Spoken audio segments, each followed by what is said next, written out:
मुर्शिदाबाद के इस धुलियान इलाके में लगातार जो है गश्त लगाती हुई यहाँ पर बीएसएफ, हम आपको तस्वीरों में दिखा रहे हैं किस तरह से कल ऑर्डर के बाद जब कलकत्ता हाईकोर्ट ने कहा कि इस केंद्रीय सुरक्षा बल की तैनाती की जाएगी मुर्शिदाबाद में, उसके बाद ही 300 बीएसएफ के जवान को तैनात कर लिया गया है और उसके अलावा भी 5 कंपनी बीएसएफ को तैनात किया गया है। हम आपको दिखा रहे हैं लगातार सुबह से जो है यहाँ पर उनकी तैनाती हो चुकी है और इस फिलहाल तनावपूर्ण इलाके में वो लोग जो कोशिश कर रहे हैं कि फिर एक बार मुर्शिदाबाद में किसी भी तरीके की हिंसा ना हो, उस पर जो है ध्यान रखा जा रहा है। और इस पूरे इलाके में जहां पर हिंसा हुई थी वहां पर बीएसएफ की तरफ से कोशिश की जा रही है कि अब जो है यहां पर परिस्थिति को सामान्य बनाया जा सके।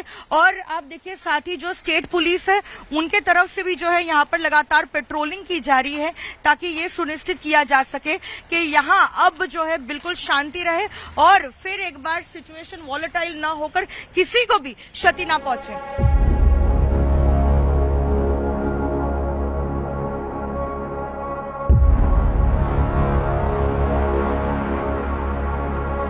मुर्शिदाबाद हिंसा से जुड़ी हर खबर हम आप तक लेकर आए हैं। हमने दिखाया किस तरह से सबसे पहले हिंदू परिवारों को निशाना बनाया गया, उनके घरों पर हमले किए गए, उनकी दुकानों को तोड़ा फोड़ा गया।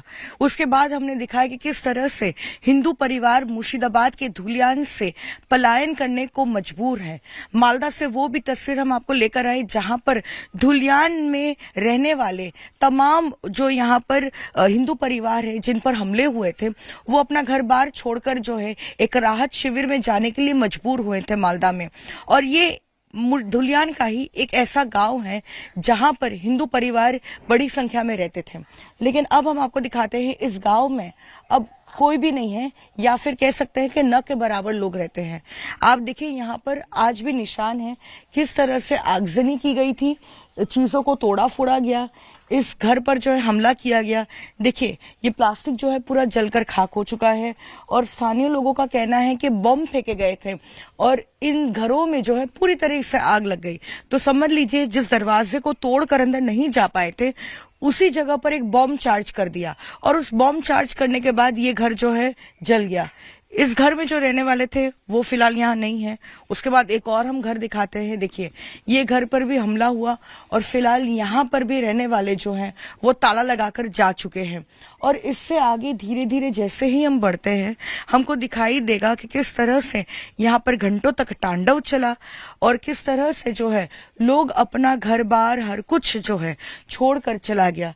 ये एक और कमरा है किसी का और यहाँ पर देखिए हम दिखा रहे हैं किस तरह से ताला लगा हुआ है। आप देखिए ताला है, यहाँ पर कोई भी नहीं है, पूरा सामान बिखरा पड़ा हुआ है यहाँ पर। और जो है हर कोई या तो अपने किसी रिश्तेदार के घर चला गया या फिर कोई ऐसी राहत शिविर में शरण लेने के लिए पहुंचा, लेकिन हर कोई जो है यहाँ पर अपने घर को छोड़ के जा चुका है। और ये जाफराबाद का इलाका है धुलियान का और ये खास तौर पे इम्पोर्टेंट इसलिए भी है क्योंकि यहीं पर वो हिंदू परिवार रहता है जिसके पिता और बेटे को जो है जान से मार दिया गया, उनकी हत्या कर दी गई। और ये और भी ज्यादा परेशान करने वाली बात इसलिए भी है कि शुक्रवार की हिंसा के बाद बड़ी संख्या में जब यहाँ पर पुलिस फोर्स को तैनात किया गया था तब जाकर जो है शनिवार के दिन यहाँ पे बड़ी संख्या में पुलिस फोर्स तैनात थी। लेकिन शनिवार के दिन बड़ी संख्या में पुलिस फोर्स की तैनाती के बीच में जो है हमने देखा कि यहाँ इस पिता और बेटे को जो है किस तरह से उनकी हत्या कर दी गई। हम धीरे धीरे जो है इस गांव में आगे बढ़ते हैं और हम दिखाते हैं कि इस गांव में फिलहाल उसी परिवार के जो 2 घर हैं उसमें लोग हैं, लेकिन उसके अलावा लगभग जो है ये पूरा गांव खाली हो चुका है। यहाँ से लोग शरण लेने के लिए सेफ जगहों पर गए हैं, राहत शिविरों में गए हैं। इस घर में हम हालांकि आपको नहीं दिखा रहे हैं कि उनके जो परिजन यहाँ पे रहते हैं क्योंकि उनकी जान को खतरा हो सकता है, लेकिन क्योंकि अभी बहुत से ऐसे काम बाकी है जैसे लास्ट राइट्स करने हैं तो इसलिए जो है वो यहाँ पर है। लेकिन हम आपको और दिखाते हैं। देखिए किस तरह से एक और घर पर ताला है। यहाँ पर घर वाले जो है ये हिंदू परिवार घर छोड़कर जा चुका है और उसके बाद एक और परिवार देखिए यहाँ पर भी है जो ताला लगाकर इस कमरे को छोड़कर जा चुका है। देखिए यहाँ पर भी किस तरह से ताला लगा हुआ है और जैसे जैसे आगे बढ़ते हैं हम देख रहे हैं कि इस घर पर जो है कोई भी नहीं है। लेकिन हम आपको एक तस्वीर और भी दिखाना चाहते हैं कि जैसे जैसे हम इस गांव में बढ़ रहे हैं, देख रहे हैं कि चारों तरफ लोग अपने घरों को छोड़कर इस दहशत में जो है वो जा चुके हैं। यहाँ पर भी एक घर है जिस पर ताला लगा हुआ है। साथ ही ये जो है ये भी इशारा करता है कि किस तरह से राज्य सरकार विफल रही है इन परिवारों को सुरक्षा देने में। आप देखिए अभी भी निशान है किस तरह से यहाँ पर बॉम्ब्स चार्ज किए गए, यहाँ पर जो है कई चीजों को जो है यहाँ पर जलाया गया। और उसके अलावा हम आपको दिखाते हैं ये वही घर है जहाँ पर उसी परिवार के पिता और बेटे को जो है उनकी हत्या कर दी गई। और आपको बताते हैं कि इस घर की हम तस्वीरें दिखा रहे हैं कि क्या परिस्थिति है अभी।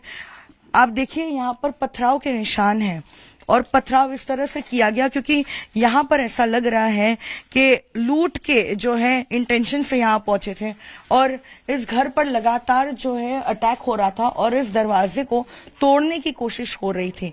और वो जो पिता है वो इस दरवाजे के पीछे ही खड़े थे और वो कोशिश कर रहे थे कि वो अंदर दाखिल ना हो और जो है वो दरवाजा ना तोड़ सके।